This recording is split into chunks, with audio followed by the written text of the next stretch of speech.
Sarmila. How are you all? All are healthy and safe? Okay. Today we will discuss our next exercise 5.2 exercise of class 12 chapter 5th differentiation. ठीक है, इससे पहले वाले video में हमने इसके कुछ फॉर्मूले डिस्कस किए थे और 5.1 एक्सरसाइज कंटिन्यूटी वाली जो एक्सरसाइज थी वो कर ली थी और डिफरेंशिएबिलिटी भी मैंने आपको समझा दी थी। अगर आपने वो वीडियो नहीं देखी है तो पहले उनको देख लेना और उसके बाद ये क्वेश्चंस करना। देखिए क्या है। क्वेश्चन नंबर फर्स्ट है क्या कि साइन एक्स स्क्वायर प्लस 5 और इसका हमें डिफरेंशिएशन फाइंड आउट करना है। तो मैंने आपको फॉर्मूले बताए थे कि साइन का डेरिवेटिव क्या होता है, कोस का डेरिवेटिव क्या होता है, डिफरेंशिएशन कैसे निकालते हैं, सारी चीजें बताई थी। तो देखो उसी को ध्यान में रखते करेंगे। यहाँ पे मान लिया हमने y के इक्वल है तो सबसे पहला काम क्या करना है, differentiating with respect to x, x के रेस्पेक्ट में इसका डेरिवेटिव करते हैं। तो डेरिवेटिव y का तो क्या हो जाएगा, dy/dx हो जाएगा इज इक्वल टू, इधर देखो अगर सबसे पहले पावर है तो पावर का करते हैं, यहाँ पे पावर नहीं है। फिर हम फंक्शन का करेंगे, फंक्शन क्या है साइन और ये इसका एंगल है। फंक्शन का करेंगे, फंक्शन के साथ पूरा एंगल रखना है, उसके बाद एंगल का अलग से करते हैं। ये बताया था ना, सबसे पहले पावर, फंक्शन और एंगल, इस तरह से इस सीक्वेंस में हम डिफरेंशिएशन करेंगे। तो साइन का डेरिवेटिव क्या हो जाएगा, कोस, और एंगल क्या है इसका, वो एज इट इज। ठीक, उसके बाद हम किसका करेंगे, एंगल का। तो then dy/dx of angle, angle का x स्क्वायर प्लस 5। अब यहाँ से इसका डेरिवेटिव हो चुका है, इसको एज इट इज रख देंगे, cos of x square plus 5।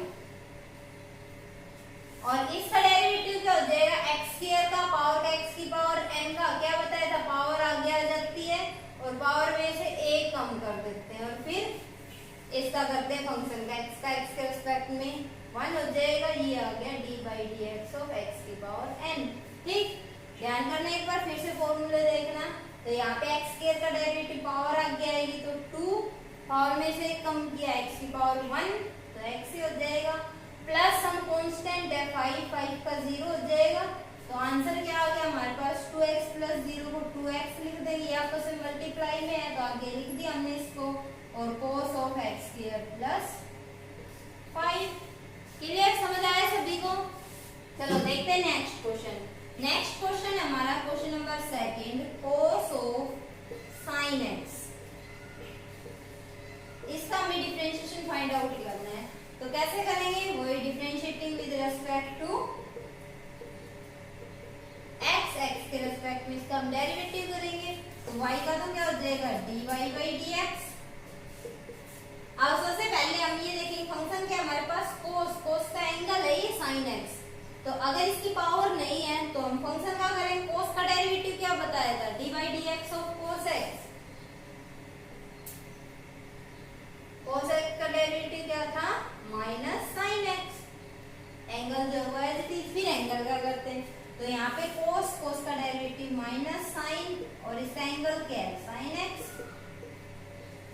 ठीक, इसका किया हमने और ये एंगल एज इट इज रखा।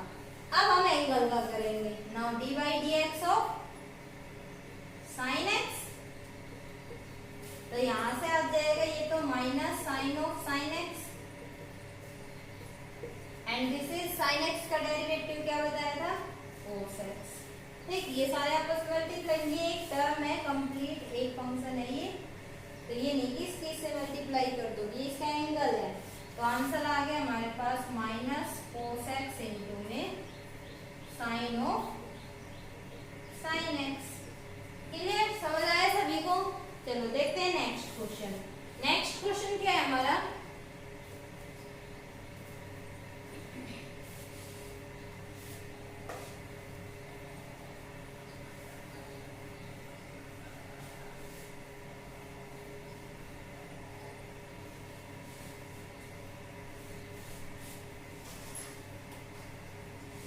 क्वेश्चन नंबर थर्ड है sine of ax plus b, y is equal to, ये है क्वेश्चन नंबर थर्ड। इसका हमें डेरिवेटिव फाइंड आउट करना है। तो सबसे पहला काम क्या करना है, डिफरेंशिएटिंग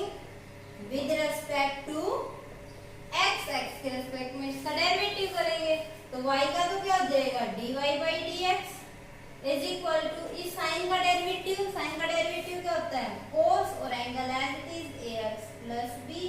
फिर हम एंगल का करते हैं, then d by d x of a x plus b. Clear? तो यहाँ से ये तो as it is cos of, क्योंकि इसका हो चुका है, cos of a x plus b. फिर इसका करेंगे तो x के साथ मल्टीप्लाई में है constant, constant as it is, और x का डेरिवेटिव 1 प्लस 0, क्योंकि b के साथ कोई भी वेरिएबल नहीं है, x की कोई टर्म नहीं है, तो इसका डेरिवेटिव क्या हो जाएगा 0। तो आंसर आ गया हमारे पास a प्लस 0, तो a cos ax plus b, ये एंगल, ये आंसर हो जाएगा। समझ आया सभी को? चलो अब हम देखते हैं नेक्स्ट क्वेश्चन। नेक्स्ट क्वेश्चन है हमारा secant of tan root x. इस तरह से हमें एक क्वेश्चन, ये फंक्शन गिवन है, हमने मान लिया इसको y इक्वल, इसका हमें डेरिवेटिव फाइंड आउट करना है। तो क्या करेंगे, वही differentiating with respect to x, x के रेस्पेक्ट में डेरिवेटिव। अब सीकेंट x का डेरिवेटिव क्या होता है, d by d x of secant,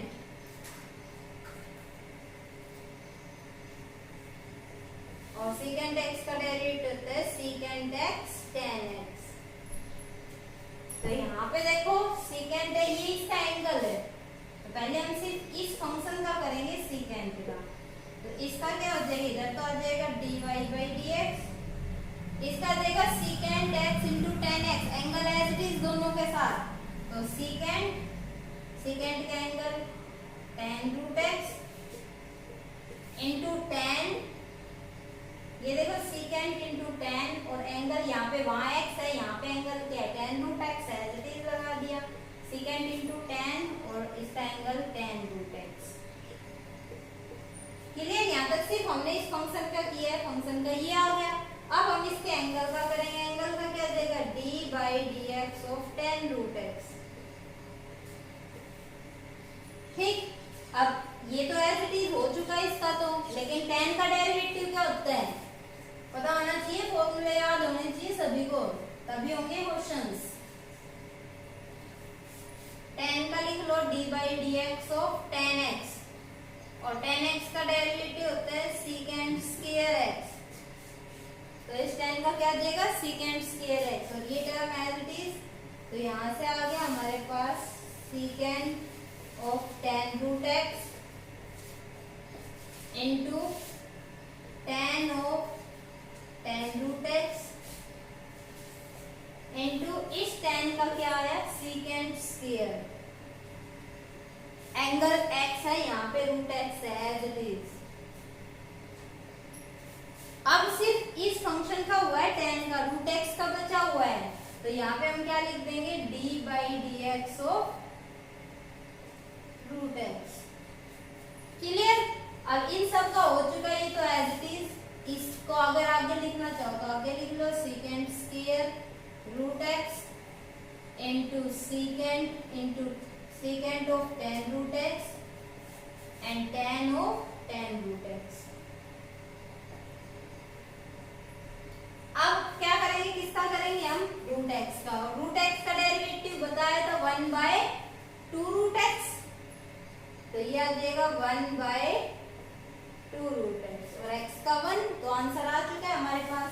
answer क्या आ गया, secant square root x into secant of tan root x into tan of tan root x and divided by 2 root x। Clear? समझ आया सभी को? अगर इसको और ज्यादा सिंप्लीफाई, वैसे ये आंसर सही है, इतना कर सकते हो, लेकिन इसको अगर और ज्यादा, कई बार ऑप्शन वाले क्वेश्चन आ जाते हैं, उनमें फिर हमें या प्रूव वाले आ जाते हैं कि prove that derivative of this function is this, तब क्या करेंगे, आंसर मैच करना होता है हमें, तो उसके अकॉर्डिंग अब हम इनको चेंज कर सकते हैं कि सीकेंट को 1 अपॉन कोस, इस tan को साइन अपॉन कोस लिख सकते हैं ना। तो ये टर्म तो ये तो एज इट इज रख दी हमने, मान लो सीकेंट स्क्वायर रूट x। इतना करना है आपको, इससे आगे वैसे बता रही हूँ आपकी नॉलेज के लिए थोड़ा सा, सीकेंट को हम क्या लिख देंगे 1/cos of angle as it is root x. यहाँ पे tan को साइन एंगल क्या है इसका tan रूट एक्स, और इस साइन अपॉन कोस लिखते हैं ना tan को लिखते हैं हमने साइन अपॉन कोस, और इसके साथ डिवाइड में है ही क्या है 2 रूट एक्स। यहाँ पे देखो ऊपर साइन रख देंगे, कोस मल्टीप्लाई कोस, कोस स्क्वायर आ जाएगा, तो ये आ गया secant square root x into sine of tan root x, और cos into cos, cos square और ऊपर जाएगा तो सेकेंड स्क्वायर बन जाएगा, तो secant square tan of root x, और डिवाइड में क्या है कंप्लीट के अपॉन में है 2 रूट एक्स। तो इस आंसर को हम इस फॉर्म में भी लिख सकते हैं। क्लियर, समझ आया सभी को? नेक्स्ट क्वेश्चन देखो इसका। चलो वैसे आज के लिए इतना ही काफी है, यहाँ तक 4 तक क्वेश्चन कर लेना, और इसके आगे के क्वेश्चन हम नेक्स्ट वीडियो में डिस्कस करेंगे। ठीक, okay, take care, bye bye.